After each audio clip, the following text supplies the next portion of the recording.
ঘটা করে 2014 সালে তপন ব্লকে অত্যাধুনিক মানের কিষাণ মান্ডি ও পথসাথী তৈরি করেছিল রাজ্য সরকার। উদ্দেশ্য ছিল এলাকার কৃষকদের জন্য স্থায়ী বাজার দেওয়ার পাশাপাশি স্থানীয় যুবক যুবতীদের কর্মসংস্থানের ব্যবস্থা করা। তবে বর্তমানে পথসাথীর অবস্থা দেখলে মনে হবে আস্ত এক ভূতের বাড়ি। তপন করদহ রাজ্য সড়ক লাগোয়া হাসপাতালের উল্টো দিকেই অবস্থিত এই পথসাথী।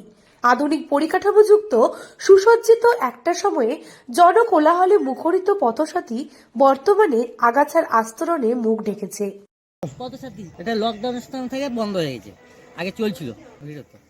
যে লকডাউনের সময় থেকে লোকজন আর আসে না, তখন থেকে বন্ধ। এটা হচ্ছে কিষাণ মান্ডি, ধান কেনা বেচা হয়। হাট বাজার করলে তো ভালো হয়, হাট বাজারও বসছিল সব, তারপরে উঠে গেল। হ্যাঁ, সারাদিন ফাঁকা পড়ে থাকে না, এখন আর দেখাশোনার জন্য কেউ আসেনি। আর করলে ভালো হয়, আমরা চাইছি এখানে রাস্তাঘাট হবে, ভালো হবে। অন্যদিকে কিষাণ মান্ডি খাতায় কলমে 2014 সালে উদ্বোধন হলেও 2017 সাল থেকে সেখানে ধান কেনা বেচা শুরু করে রাজ্য সরকার। এছাড়া আর অন্য কোনো কাজে ব্যবহার হয় না। অথচ তপন সদরে একটি সাপ্তাহিক হাট হয়ে থাকে দীর্ঘদিন ধরেই। পাশাপাশি প্রতিদিনই একটি বাজার বসে থাকে। স্থানীয় বাসিন্দাদের দাবি পথসাথীকে আবার তার পুরাতন চেহারা ফিরিয়ে দেওয়া হোক, চালু করা হোক কিষাণ মান্ডি ও পথসাথী। বাসিন্দাদের একটা ডিমান্ড আছে। তো এবার যারা হাটে যারা বসছে, ব্যবসায়ীরা যারা আছে, তাদের সাথে একটু কথা বলে সবাইকে সর্বসম্মতিক্রমে যদি ওখানে শিফট করা যায়, এটা স্থানীয় ব্লক প্রশাসনকে নির্দেশ দেওয়া আছে। তো ওনারা সবার সাথে কথা বলে একটা অ্যামিকেবলি ওখানে শিফট করা যায়।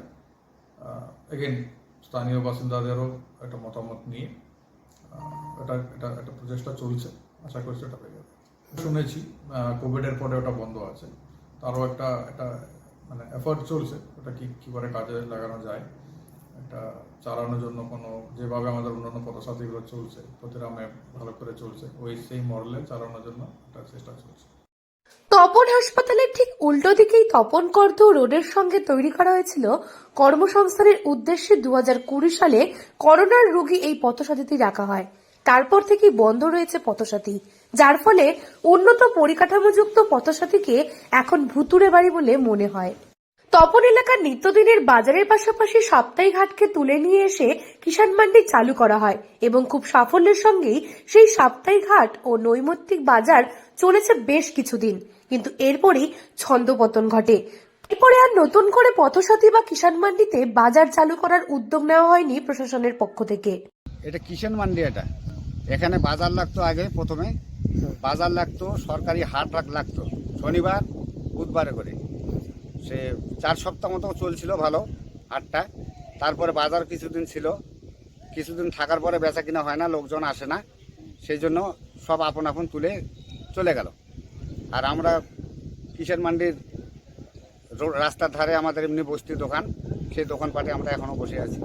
এইগুলাতে যে বছরে একবার ধান কেনা হচ্ছে, এই সময়গুলোতে এমনি পড়ে থাকতেছে। সে হাটটা এখানে আসলে তো খুব সুবিধা, সরকারি হাট তো এটা। আনার ব্যবস্থা করলে খুব সুবিধা হবে আমাদের। বেচা কিনা হতো হাটটাতে, অনেক লোকজন বছরে একবার এই যে ধান কিনা হয়। স্থানীয় বাসিন্দাদের দাবি, যদি নতুনভাবে চালু করা হয় তাহলে স্থানীয় কৃষক ও ব্যবসায়ীদের সুবিধা হবে, বাড়বে কর্মসংস্থান, এলাকার মানুষেরও আর্থিক উন্নয়ন হবে। দক্ষিণ দিনাজপুর থেকে সুস্মিতা গোস্বামীর রিপোর্ট, লোকাল 18 বাংলা।